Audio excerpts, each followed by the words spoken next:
하루도 빼놓지 않고 새롭게 채워지는 식품들. 늘 그만큼 사람들에 의해 소비됩니다. 그리고 오늘도 구매자를 기다리는 식품들은 계속 쌓여만 갑니다.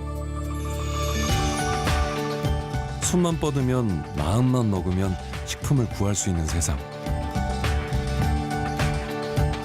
하지만 우리는 식량으로부터 얼마나 자유로울까요? 우리는 정말 먹을 걱정 없는 세상에 살고 있는 걸까요? 필요한 곡물을 돈만 주면 사올 수 있다. 이런 생각들을 하고 있어서 일반 국민들은 식량 문제가 그렇게 심각하다는 것을 인식을 못하는 부분이 있습니다. 그러나 이제 식량 위기라는 게 한 10년 주기로 또는 20년 주기로 올 수 있는 것이죠. 그래서 우리가 돈이 있어도 필요한 식량을 못 사올 수가 있습니다. 너무 풍족해서 부족할 일은 없을 것 같은 식량. 하지만 충분히 먹지 못하고 있는 사람들은 2015년 이후 계속 증가하고 있습니다. 전 세계 인구 9명 중 1명꼴입니다. 식량이 제대로 분배되지 못하기 때문입니다.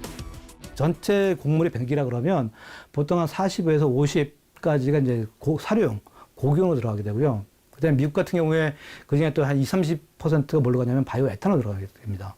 그게 이제 그쪽으로 안 갔으면 사실은 저쪽으로 이제 식량으로 빠지는 부분인데 그게 이제 다 빠지게 되니까 그만큼 이제 유통할 수 있는 곡물 양이, 식량 양이 줄어들게 되고요. 그러니까 이제 공급이 줄게 되니까 가격은 뛰게 되고 그러면 아프리카 사람들은 이제 돈이 없으니까 시장에서 구할 수 없게 되고 그러니까 이제 굶게 되고 이런 문제가 되거든요. 사실 전 세계의 식량 공급은 몇몇 메이저 곡물 기업들에 의해 좌우됩니다. 국제 곡물 거래의 무려 80%. 여기에 종자와 비료, 식품 가공까지 더하면 전 세계 식량 시장을 독점하고 있다고 해도 과언이 아닌데요.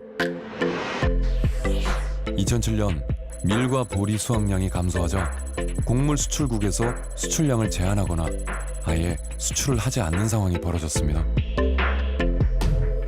당시 곡물 가격이 두세 배로 뛰어오르면서 IT를 비롯한 30여 개 국가에선 폭동이 일어났고 중동과 아프리카에선 수천 명이 목숨을 잃기도 했습니다. 식량 부족으로 인한 세계적인 곡물 파동. 돈이 있어도 식량을 구할 수 없는 상황은 믿을 수 없겠지만 언제든 일어날 수 있는 일입니다. 특히 육식 문화가 늘면서 사료용 곡물은 더 많이 필요해졌는데요. 그 말은 곧 앞으로 곡물 파동이 일어날 가능성은 더 커졌다는 얘기입니다. 世界的なですね経済発展で、中国をはじめとしてですね多くの国が経済発展をして畜産物の需要が高まってますよね。そうすると畜産物の生産のために必要な穀物というものがどんどん必要になってきていると。で一方で、穀物生産の可能な農地というものがやはり限られてきているので、将来ちゃんと全部供給できるのかというような、不安というか心配は当然あるかなと思います。 식량 공급량을 결정짓는 주요 변수는 또 있는데요. 바로 기후입니다. It's okay, finish it. And 52 now has third month already finished. Okay, that's good. 갈수록 더워지는 지구. 빈번한 이상 기후는 식량 생산에 직접적인 영향을 미칩니다. There are recent estimates that a temperature rise of 1 degree Celsius usually results in a food reduction in many of the tropical and subtropical countries of about 10 to 15%. Now, we think that as we increase CO2 concentrations, if nothing has been done, the temperature in 2100 will be about 3 degrees warmer than right now. So 3 degrees warming translates to reduction in tropical and subtropical food production by about 30 to 40%. And that happens at a time when still the world population is increasing. 곡물의 경우 생육이 가능한 최적의 온도가 있는데 지구 온난화가 심해질 경우 기존의 경작지에서 농사가 아예 어려워지는 상황이 생길 수도 있습니다. The Syrian drought in 2011 or 2010 actually created a vacuum. So no food production in the rural areas. Many of the farmers moving to the cities, creating also some political and societal tensions. And then on top of this, there was a political conflict which led to mass migrations out of Syria. So you can think of climate stress and food insecurity be one of the drivers also for political conflicts and resulting mass migrations. 인구의 증가, 육식 위주의 식생활, 기상이변, 그리고 재난과 전쟁. 그 모든 상황에 대비해 한 국가가 일정한 양의 식량을 확보하고 유지하는 것. 그것이 바로 식량 안보입니다. 때문에 국제시장에서 안정적으로 공급받는 것과 함께 국민이 필요로 하는 식량을 국가 스스로 얼마만큼 생산할 수 있는지 여부는 그래서 매우 중요합니다. 대개 사료용을 제외한 국내 생산 비율을 식량 자급률, 그리고 사료용을 포함한 국내 생산 비율을 곡물 자급률로 구분하는데요. 그런데 우리나라의 자급률 심상치가 않습니다. 세계 평균 곡물 자급률이 101.5%인데 비해 국내 곡물 자급률은 23%. OECD 회원국들 중에 최하위 수준인데요. 해외 의존도가 높은 상황에서 식량 위기가 닥칠 경우 어려움을 겪을 수밖에 없습니다. 기후가 어떻게 변할지 모르고, 그다음에 이번에 이제 미중 분쟁과 같이 이런 보호주의가 점점 확산되면서 그 국가들 간의 통상 마찰 이런 것들이 이제 국내 우리한테 들어오는 들어오는 식량의 가격에 영향을 미칠 때 국내에 이제 그 영향이 굉장히 크게 올 수 있는 부분이 항상 리스크가 잠재돼 있고. 서울과 비슷한 면적의 싱가포르, 약 580만 인구가 살아가는 도시국가입니다. 좁은 면적에 높은 인구 밀도, 농사지을 땅이 턱없이 부족합니다. 하지만 지난해 발표된 세계 식량 안보 지수에 따르면 1위국은 바로 싱가포르였습니다. See, this goes to the fact that it doesn't mean that if you produce more, you're the most food secure. You can produce a lot of food. If the food doesn't get to the consumer, if the consumer cannot afford to buy the food, then you're not food secure at the household level. 경장 면적이 나라 전체의 채 1%가 되지 않는 나라. 식량 소비량의 90%를 수입에 의존하는 싱가포르는 어떻게 최고의 식량 안보국이 되었을까요? 주목할 것은 싱가포르 정부의 식량에 관한 정책, 그리고 정부 정책에 대한 국민의 신뢰입니다. Do you also think that they're doing a good job in doing? Yes, definitely. We really trust them because we are also in the F&B business, so we take a lot of guidance, a lot of directions from the government in this area, right? And we are also very careful with what we serve to our customers. I think the Singapore government, they are doing a good job in monitoring the import of stuff. That's why we trust things that is being packed in Singapore. 식량 안보를 자국의 국방력만큼이나 관심 있게 다루는 싱가포르 정부. 하나의 품목도 다양한 대륙의 다양한 국가에서 더불어 원액, 분말, 가공품 등 다양한 형태로 수입합니다. 기후변화와 같은 식량 시장의 불확실성에 대비한 수입선의 다변화. 어떤 상황이 닥치더라도 대응이 가능한 식량 탄력성. 이것이 싱가포르 식량 정책의 핵심입니다. Diversity, yes, we have to be importing from many countries. So we are always saying that we cannot rely, our policy is we cannot rely on one country for 30% of our supply. Anything above 30% is dangerous. So we diversify, we get a few countries. Yeah. 싱가포르가 수입하는 모든 채소와 과일이 거래되는 폐서 판장 수입 도매 시장입니다. 정부 관계자들이 전 세계를 누비며 수입 품목의 전 과정을 꼼꼼하게 시찰한 결과 싱가포르는 현재 170여 곳의 국가에서 식품을 수입하고 있는데요. 국제법상 인정된 나라 수가 242개국인 것을 감안하면 전 세계 국가 중 70%와 식량 교역이 이루어지는 셈입니다. 같은 과일이라도 원산지는 여러 국가. 만약 어떤 국가에서 문제가 발생하더라도 싱가포르는 큰 어려움을 피해갈 수 있는 거죠. 식품 수입 업체를 운영하고 있는 크랜스턴 씨 역시 수입선의 다변화를 강조합니다. Because different countries have different geographical locations, so they have different seasons of producing food. So, say for example, one food season ends in one country, the other country will continue supply. So this will be ensuring the seamless supply of food to Singapore. You mean the diversity can keep the stable Supply, supply. to Singapore. Yes, yes. 다양한 국가로부터 안정적인 공급망을 확보하려는 정부의 노력, 그리고 그 정책에 발맞춘 민간의 역할 분담. 주요 식량 수입국인 싱가포르가 식량 안보 1위국이 된 비결은 바로 다양성에 있습니다. The diversification is very interesting. It is based on a policy called resilience. Okay, so the policy is resilience, and what resilience means is that we want to diversify, but there's a reason for the diversification. It's so that anytime there's a crisis, it gives us the ability to buffer, okay, to come up with alternatives. Yeah, but this actually explains our resilience policy in Singapore, which means that we don't put all our eggs in one basket. We put our eggs in many, many baskets. So anything happens, we can draw from them. Yeah. 싱가포르는 썰티 바이 썰티라는 농업 정책을 펴고 있습니다. 2030년까지 식량 자급률을 30%까지 올리겠다는 건데요. 경작지 면적이 국토의 1%밖에 되지 않는 국가. 싱가포르는 이 목표를 실현하기 위해 생산성을 극대화할 수 있는 방법을 모색 중입니다. 가장 대표적인 것이 이른바 스마트팜인데요. We use very little energy. We do not use LED lighting. We rely on sunlight.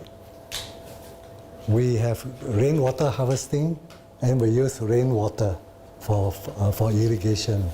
And our irrigation water is only 5% the amount compared to the people farming on the ground.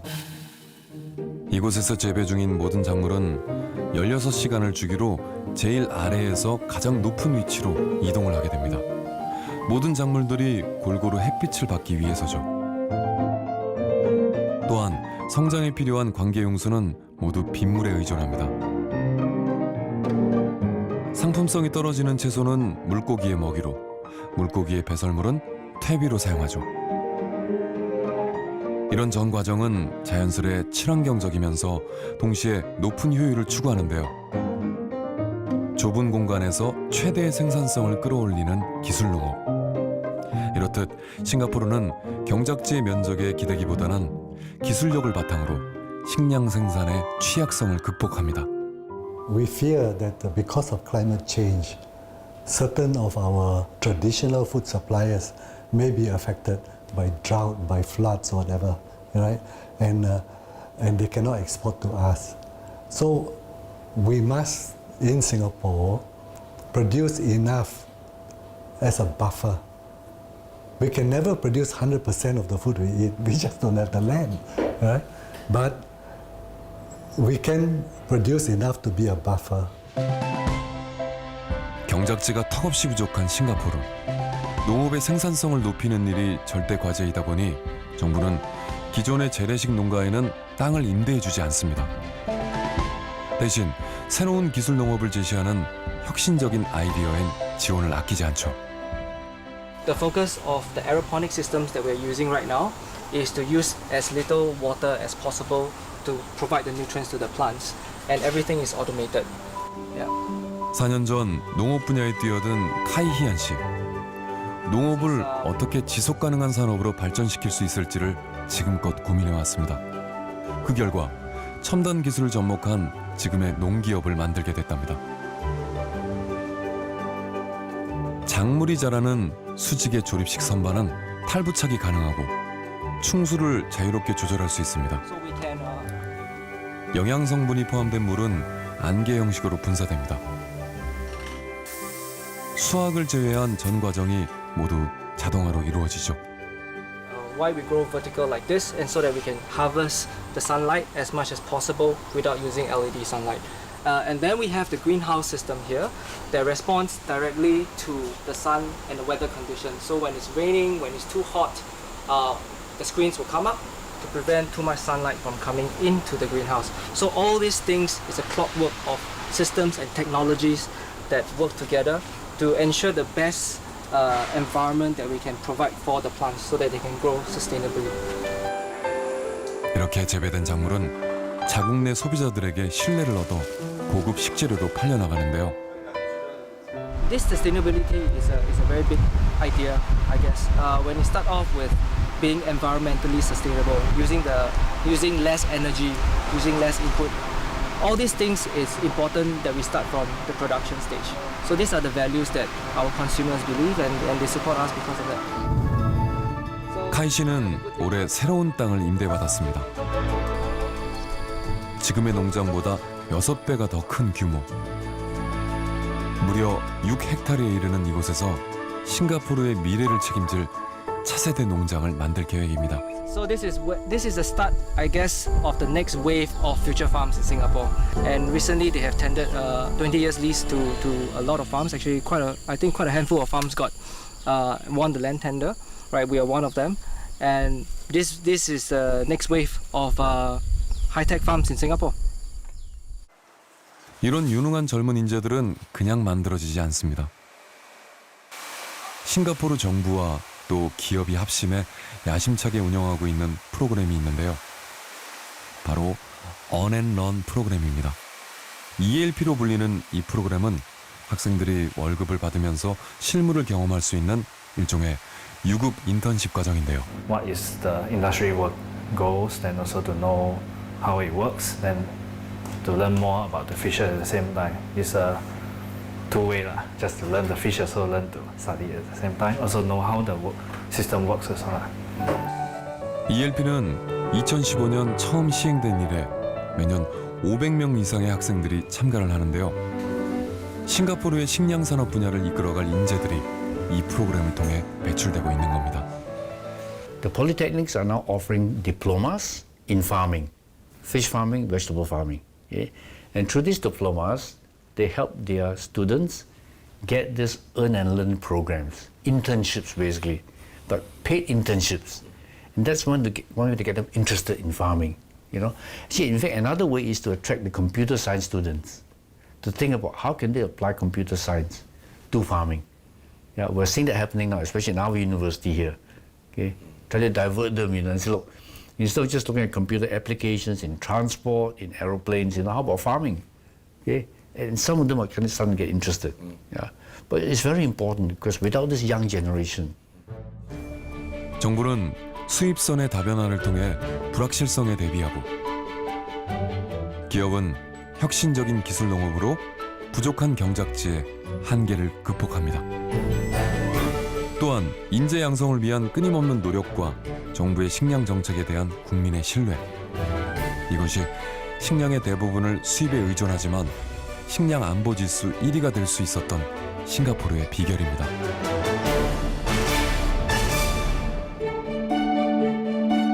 이곳은 부산에서 유일한 미국 처리장. 정부의 공공 비축미를 비롯해 쌀의 수급을 조절하고 유통까지 담당하고 있는 곳인데요. 그 옛날 광활했던 김해평야가 바로 이 인근에 있습니다. 식량 안보를 위협하는 낮은 곡물 자급률 속에서도 쌀의 경우 자급률이 100%에 가깝습니다. 우리나라 전체 농업의 80%를 차지하는 쌀농사. 하지만 쌀농사는 점점 그 활기를 잃어가고 있습니다. 뭐 이래 공장이 인근에 많이 생기다 보니까 농지가 많이 농지가 많이 줄어들었습니다. 줄어들어서 어쩔 수 없이 부득이하게 생산량은 전년에 비해서 많이 줄은 편입니다. 예. 얼마큼 정도 생각하면 뭐 나락으로 환산을 하면 한 3,000톤 정도 줄었습니다.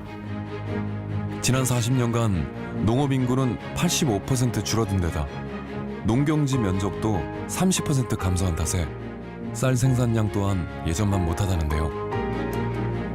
무엇보다 쌀 소비량은 매년 급격히 줄어들고 있습니다. 통계청이 발표한 2018년 양곡 소비량 조사 결과에 따르면 1970년에 국민 1인당 쌀 소비량은 136kg인데 비해 지난해의 경우 불과 61kg. 쌀 소비량만 보면 50년 사이에 절반이 넘게 줄었습니다. 쌀 소비의 감소는 육류 소비의 증가로 이어집니다. 육류 소비가 늘었다는 건 가축의 사료인 밀과 콩, 옥수수 등 곡물 수요가 크게 늘었다는 것을 의미하는데요. 수입하는 곡물 1,500만 톤 중에서 900만 톤이 사료용으로 소비가 되는 것입니다. 그래서 우리가 식생활이 서구화되고 소득 수준이 올라가면 올라갈수록 육류 소비가 늘게 되기 때문에 더욱더 사료 곡물의 수입이 늘게 되겠습니다. 문제는 쌀을 제외한 곡물의 생산량이 턱없이 낮은 수준이라는 데 있습니다. 지난 40년간 곡물 수요가 2배 넘게 느는 동안 수입량은 7배가 넘게 늘었습니다. 특히 밀과 옥수수의 경우 국내 생산량이 1%도 되지 않는데요. 곡물 작업의 기형적인 불균형은 식량 안보의 위기로 이어질 수도 있습니다. 이걸 어떻게 좀 판을 좀 바꿀 것이냐. 쌀에서 예를 들면 이제 대체 작물, 논에 대해서 그러니까는 쌀을 대체하는 작물, 예를 들면 채소라든가 과일이라든가 예를 들면은 그다음에 대두, 뭐 콩이라든가 그죠. 이런 작물로 좀 전환을 해가지고 쌀 과잉 문제 풀고 식량 작업률 향상하고 전체적으로 논농업에서 소득이 늘어나는 이런 구도로 바뀌어 나갈 필요가 있다는 거죠. 그러면. 그렇지 않으면 한국 농업 문제 계속 가라앉을 수밖에 없는 이런 상황입니다. 일본은 우리나라와 많은 면이 닮은 나라입니다. 쌀을 위주로 한 식습관, 대표적인 식량 수입국, 그리고 우리나라와 마찬가지로 OECD 주요 국가들 중 언제나 식량 자급률 하위권에 머물고 있죠. 세계무역기구가 출범했던 1995년, 당시 한국과 일본의 곡물 자급률은 30%. 네, 같았습니다. 그런데 한 가지 주목할 것이 있습니다. 곡물 자급률이 해마다 떨어지는 우리나라에 비해 일본은 미세하지만 매년 자급률이 오르고 있다는 사실이죠. まず食料の自給率の目標を設定して国内生産を維持するということ、それから輸入の確保ですね。輸入を確保することと緊急時の食料安全保障ですね。緊急時に国民にちゃんと食料を提供すること、それから世界の食料需給を安定させるための国際協力、こういうことをするというふうに基本法で決まっています。で具体的な施策の内容はですね、5年ごとに策定される食料農業農村基本計画というのがありまして、その中で決めるというふうになっています。 일본은 일찍이 식량 안보에 대한 심각성을 인지하고 이를 위해 1970년대부터 국가적으로 준비를 해왔습니다. 그 중에 하나는 식량 자급률의 목표를 설정하고 그 목표를 이루기 위해 끈질기게 노력하는 것이었죠. 식량의 안정적인 공급을 위해서 뭘 노력한다.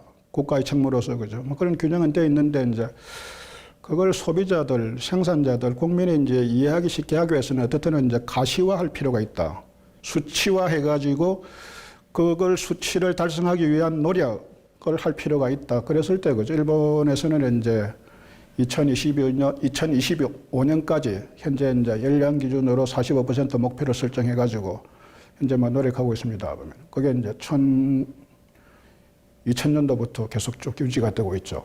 그 결과로 이제 목표까지는 달성은 못하고 있습니다만은 종전에는 식량 자급률이 상당히 떨어져 왔어요. 근데 이제 2000년부터 최근까지는 38%에서 40%까지는 이제 유지가 되고 있다. 그것만 보더라도 이제 종전하고 달리 어느 정도 이제 식량 자급률이 유지되는 그 효과는 나타나고 있다고 볼 수가 있죠. 일본의 식량 정책을 이끌어가는 커다란 두 축은 정부와 기업입니다. 특히 자본력을 바탕으로 이미 세계 곡물 시장에 진출한 종합상사들과 우리나라의 농협격인 JA의 역할이 매우 큰데요. 日本の場合は農協グループが全農がですね、アメリカで実際に穀物のビジネスをやってますので、アメリカ資本以外で唯一アメリカの中西部のコーンベルトの中までビジネスを持って行っています。現地でエレベーターを持っていますし、それからミシシッピ川を下ってくる橋系をバージを持っている。それから港でポートエレベーターを持っている。これを全部持っている。でこれはアメリカから見て外国資本は全農だけなん。 식량 자급률을 높이기 위한 일본의 노력. 눈여겨볼 것은 또 있습니다. 지역에서 생산된 농산물을 그 지역에서 소비하자는 일명 지산지소.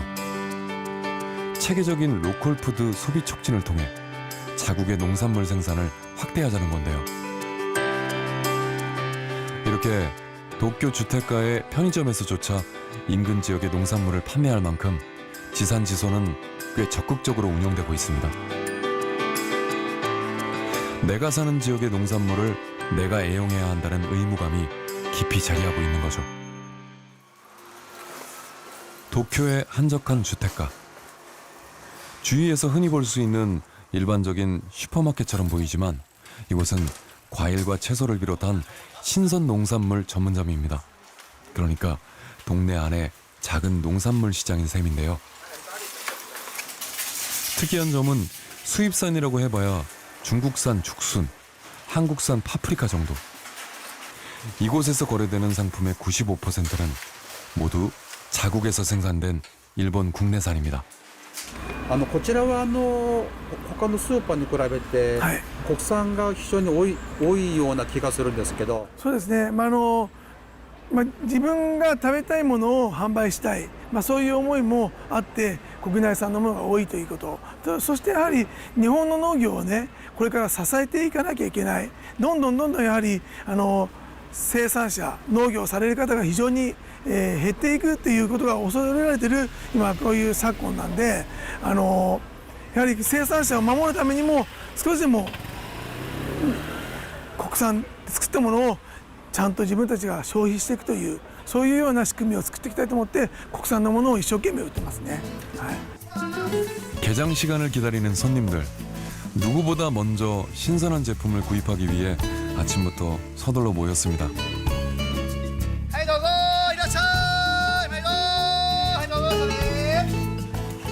전국 각지에서 생산된 특산물들. 국내산을 취급하는 가게를 일부러 찾은 손님들인 만큼 소비자들의 선택 기준은 비교적 명확합니다. やっぱりお買い物をするときって国産って気になりますか？気になります。やっぱちっちゃい子供がいるので絶対国産のものだったり、自分がやっぱり田舎が都会ではないので、特に自分の実家の県が入っているものを結構メインに選んでしまったりはしますね。うちはほとんど国産ばっかりですね。でも野菜はここは外国よりやっぱり田舎で直接に取ってくるから新鮮ですよ、すごく。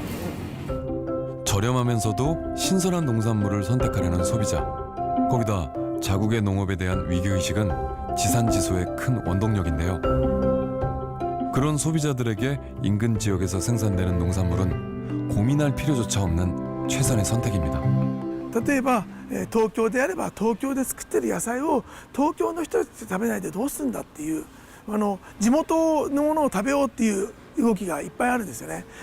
国内産のものも同じですけど、地元のものを地元で消費していきましょうっていうような動きが非常に日本には今あるんで、そういうことからどんどん国産のものが増えているという状態ですね。 일본 효고현 이나미. 이곳은 주로 쌀과 채소가 풍부한 전형적인 농촌 지역인데요. 이곳 중학교를 찾았습니다.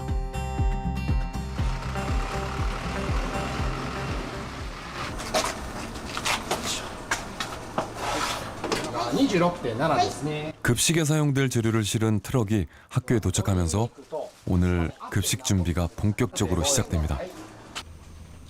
학교 급식을 위해 공급되는 재료는 대부분 이나미 지역과 인근에서 생산된 것들인데요. 이처럼 학교 급식은 지산지소의 좋은 활용처로 이용되고 있었습니다. 稲美町には、海がございません。ということは魚類は、稲美町内産の魚っていうのがない。それと畜産業を稲美町では営む方がいらっしゃらないので、肉なんかも町内産のもんがない。ただ野菜類は町内の分がたくさんありますので、学校給食の中には、地元で採れた野菜をふんだんに利用して、給食を作っております。で町内で採れない例えば魚なんかでしたら、兵庫県産近い町で採れる食材を使ってできるだけ仕上げていきたい。 학생들의 급식 30분 전. 교장 선생님이 먼저 식사를 합니다. 식재료에 문제는 없는지 먼저 체크해보기 위해서인데요. 생선을 제외하고는 모두 이남이에서 생산된 것들입니다. よく知ってると思います。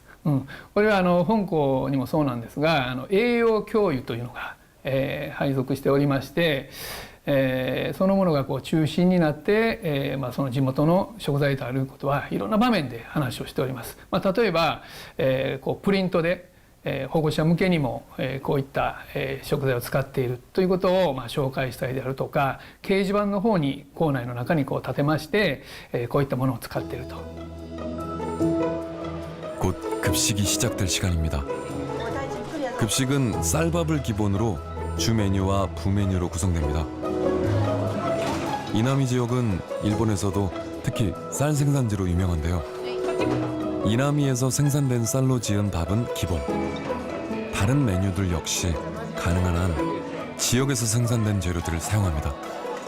今日の給食は、野菜、キャベツのおひたし、玉ねぎの味噌汁、牛乳です。で合わせていただきます。 이런 지산지소의 원칙은 이른바 식육 교육을 통해서 학생들에겐 하나의 일상이 됐는데요. 7月11日木曜日、今日の献立はご飯、牛乳、アジのピリ辛和え、キャベツのおひたし、玉ねぎの味噌汁です。ピリ辛和えには豆板醤を使っています。そら豆を発酵させて唐辛子などと合わせて熟成させて作ります。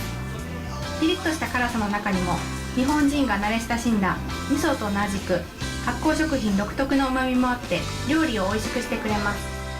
이제 학교의 영양사 사리 씨가 등장할 차례입니다. 地産地消っていう言葉聞いたことありますよね。知ってますよね。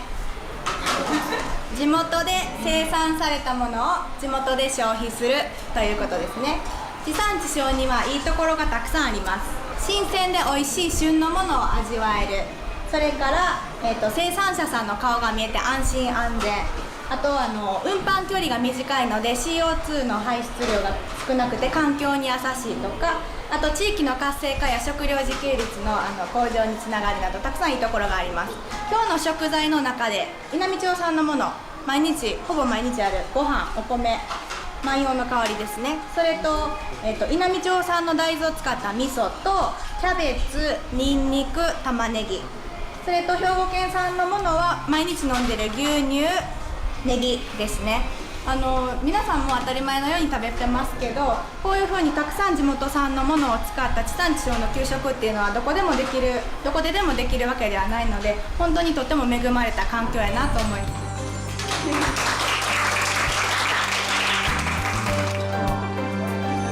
학교 급식으로 지산지소를 실천하고 식육 교육을 통해 식량 안보의 중요성을 알아가는 학교.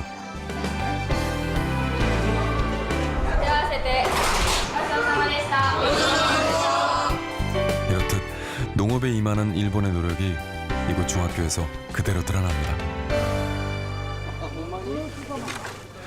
이른 아침 이나미 지역의 한 주차장. 매주 토요일이면 생산자와 소비자가 직접 대면하는 직거래 장터가 펼쳐지는데요. 이 장터의 주인공은 이나미 지역 인근의 생산자와 소비자들입니다. 인근의 농민들이 트럭에 물건을 싣고 오면 물건을 내리지도 않은 채 그 자리에서 바로 거래가 이루어지기도 합니다. 당일 새벽 바로 수확한 농산물을 살 수 있으니 소비자로선 이만큼 더 신선한 재료도 없을 테죠. ここで買うなんか理由って何かあります？そうですね。新鮮な野菜も買えますし、生産者の方の少しでも役に立てるように、毎週来させてもらってます。そうやね、やっぱりね、同じようなこの生産者の顔も見たいし、白もんもいいし、それから安いし、それでもう朝の空気を吸いにここへ来とる。 특이한 건 이곳 직거래 장터를 찾는 생산자는 사실 돈을 버는 게 목적이 아니라는 겁니다. 方たちはどういうふうにおっしゃってますか。新鮮だということで喜んではもらってます、お客さんには。で農家さんたちもやっぱり直接お客さんとの会話ができるというのもいいというふうに言っております。どうしてもスーパーとかになるとお客さんとの距離が遠いので、例えばこういったお客さんからの声が聞こえないので、こういうところはそういうのを聞きやすいので、いろいろと、都合がいいと言いますか、自分たちの生産者目線では分からないことが消費者さんの意見を聞けるのが一番大きいと思いますね。 장터를 통해 소비자를 직접 만나고 그 과정에서 신뢰와 유대감을 얻는 것. 그것이 바로 직접 물건을 파는 이유라고 하는데요. 토요일 아침의 직거래 장터. 그런데 알고 보니 이곳은 JA가 운영하는 직판장 주차장이었습니다. 일본 JA, 그러니까 일본 농업협동조합은 우리의 농협 정도로 이해하면 되는데요. 장터를 제공한 JA는 지산지소를 위한 상설 직판장을 따로 운영하고 있습니다. 全国の JA で地産地消を推進するために直売所、ファーマーズマーケットと呼んでおりますけれども、これを展開しています。地元の食材を地元で購入できるということになります。全国でですね、直売所は約2000店舗展開しておりまして、売上高は合計で約3500億円ということになります。生産者の方がですね、直接農産物を持ち寄ることが多くて、新鮮で生産者の顔が見える安全安心な食材が手に入るということになります。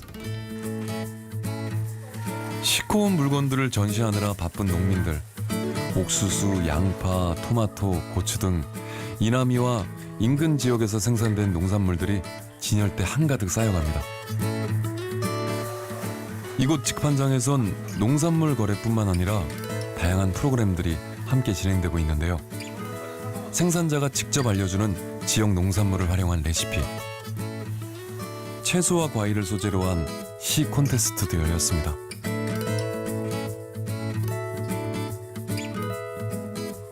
지역민들에게 신뢰를 받는 지역의 농산물, 그러니까 수입 농산물이 들어설 자리는 점점 줄어들 수밖에 없습니다. 지산지소는 이렇게 생산자와 소비자가 연대해 그들만의 작은 울타리를 치는 것이라 할 수 있는데요. 생산지와 생산자의 이름을 보고 상품을 구입하는 경우도 적지 않습니다. 생산지역 또는 생산자가 구매를 결정짓는 하나의 브랜드인 셈이죠.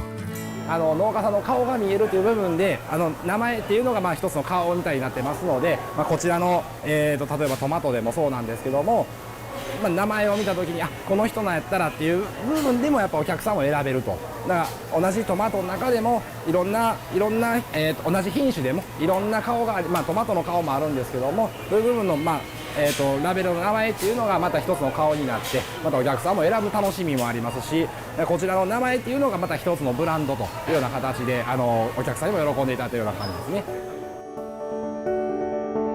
정부의 장기적인 식량 정책과 이를 받쳐주는 기업들의 농업에 대한 투자, 그리고 신뢰를 바탕으로 단단히 결속된 소비자와 생산자, 이 모두는 지금 일본이 식량 안보에 주목하고 있다는 증거입니다.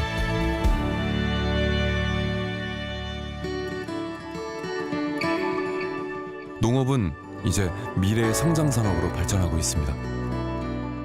옥상을 태양 전지판으로 가득 채운 이 건물들 중엔 의외로 식물을 생산하는 공장이 있습니다.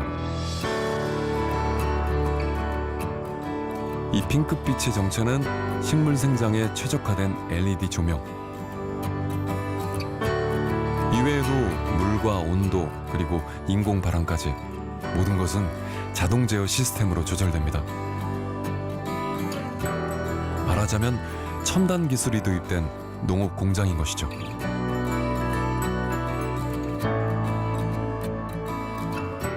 actually the difference between urban farming, urban indoor farming and outside farming. It's just that this is a controlled environment. So almost everything is actually similar to outside, except in place of sunlight, we have intelligent LED lighting. We have water inside, we have the soil growing medium. So like the elements of the environment, like the wind, actually we can create. So there is not much difference as compared to outside farming, except that the environment inside is more stable. The plants don't have to be stressed so much. They have a constant supply of light, of water, and they do have their rest time and off days. So basically, there is not much difference between what is being grown inside and outside. And the advantage of indoor farming is that it's pesticide-free. 2013년 처음 시작된 어반 파밍, 즉 도심 속 공장형 농장. 이곳에선 주로 싱가포르에서 생산되지 않는 품종을 재배하는데 수확된 것들은 전량 싱가포르 현지에서 소비됩니다. The main reason why we did it in Singapore is the lack of farming space in Singapore. So in Singapore, only about 1% of the land, we basically allowed it to be farmed. So with that, there is an importance of actually indoor farming. So with indoor farming, we are able to provide our customers stable supply of crops, quality crops, and as I mentioned, pesticide-free crops. So this is a different value from the outside farm. And I also mentioned currently farming, it's no more a sunset industry. It's actually a sunrise industry. We can work with different farmers to basically provide a different kind of values to the consumers in Singapore. 사양 산업으로 치부되는 농업. 하지만 농업을 새로운 미래 산업으로 주목한 것은 다름 아닌 대기업들인데요. 우리나라의 포스코 역시 그 대열에 합류했습니다. 철강과 에너지를 생산하는 대기업의 선택. 왜 식량이었을까요? 기본적으로는 말씀하신 부분대로 식량이라고 하는 부분은 굉장히 이제 앞으로 뭐 비건하게 이제 뭐 무기화될 거다라는 얘기를 많이 하지 않습니까? 그런 측면에서 보자면 기업의 어떤 사회적 책임이라는 역무도 굉장히 중요한 부분일 것 같고요. 물론 아까 말씀하신 대로 기업이라는 게 이제 이윤이 당연히 이윤 추구를 해야 되는 거 사업성이 있어야지 사실 사업을 하는 건데 그런 측면에서 보자면 곡물 사업은 여러 가지 측면에서 굉장히 기회가 아직은 무궁하다고 생각을 합니다. 포스코 인터내셔널은 올해 2월 우크라이나 물류기업 오렉신 그룹이 보유하고 있는 곡물 수출 터미널의 지분 75%를 인수했습니다. 이로써 우리나라 최초로 해외에 곡물 수출 터미널 운영권을 갖게 된 건데요.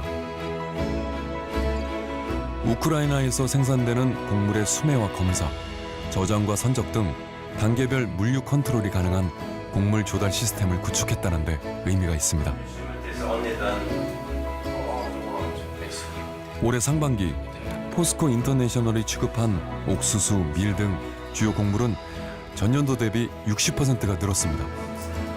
만약 국제 곡물 터미널이 본격 운영에 들어간다면 해외 곡물의 수급 안정화에 좀 더 힘이 실리지 않을까요? 이제 한국이 세계 5위의 수입국이고 그런 많은 수입량을 절대적으로 이제 외자에 의존하고 있다 보니까 사실 곡물 파동기에 평상시엔 잘 표시가 안 나지만 파동기에는 굉장히 큰 위기가 닥쳐올 수 있습니다. 그래서 그런 측면에서는 기업들이 이렇게 나서서 같이 힘을 모으고 서로 좀 이렇게 역할 분담을 하고 또 체계를 수립하고 뭐 그렇게 하는 것들이 굉장히 중요한 일이 될 것 같습니다. 4차 산업혁명은 농업과도 닿아 있습니다. 바야흐로 드론의 시대. 드론이 미치는 영향력이 점점 늘고 있는데요. 지난 5월, 드론을 활용해서 벽실을 뿌리는 시연회가 열렸습니다. 갈수록 줄어드는 농업 인구, 부족한 노동력을 대체하기 위한 대안은 앞으로 우리 농업이 풀어가야 할 과제 중 하나입니다. 앞으로 농업인들도 드론을 가지고 농사를 짓는 그런 시대가 이제 지금 도래를 했고요. 또 이 다른 일반 채소나 시설 채소에서도 농업인들이 상당한 어떤 그 기술을 가지고 그런 부분을 현장에 적용을 이렇게 하고 있습니다. 그래서 지금은 농사 짓는 이런 부분들이 새로운 어떤 기술이 이제 들어가서 비용을 절감시키고 소득을 창출시키는 방향의 농업인들도 관심을 갖고 있기 때문에 그런 쪽으로 농사가 진행이 될 것 같습니다. 싱가포르 오차드 로드. 도심 한가운데 위치한 건물 옥상엔 작은 농장이 있습니다. 5년 전부터 버티컬 팜을 운영하고 있는 콩크롭사는 농업 분야에 뛰어든 일종의 사회적 기업인데요. 이곳을 운영하는 대런 씨는 미래의 가치를 농업에서 발견한 후 교사라는 직업을 미련 없이 버릴 수 있었다고 합니다. Well, I didn't actually start it all the way from the beginning. We really started in 2011 as a community farm. So that was many years ago. We started off as a community farm. Along the way, we realized that when we grow together with the community, you achieve a lot of the social and community factors and values that you really want. But along the way, to make it really sustainable and to really make sure that your production is consistent, we decided to move over to a commercial model. 지역 공동체 속에서 실현하는 농업의 가치.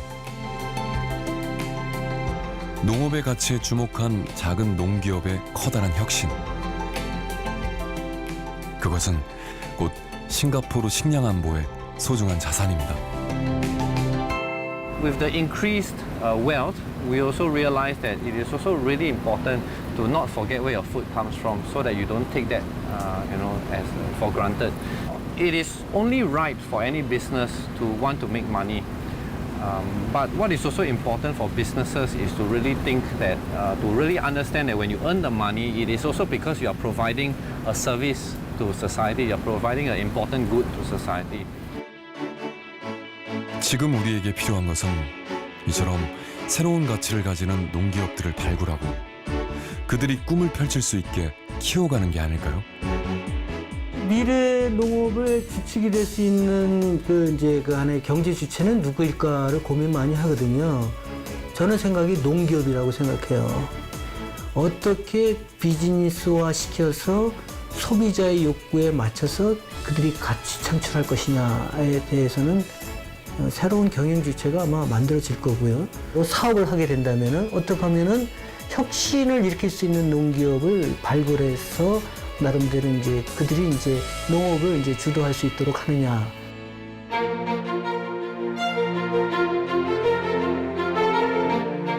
정치, 경제, 무역, 기후 등 세계 식량 시장의 변동성은 갈수록 커져갑니다. 수많은 변수로부터 국민의 식량을 안전하게 지켜내는 것, 그것이 바로 국가의 조건이겠죠. 세계는 지금 식량을 생산하고 확보하기 위한 전쟁 속에 있습니다. 땅과 사람, 정책과 기술, 우리의 농업은 지금 어디쯤 와 있을까요?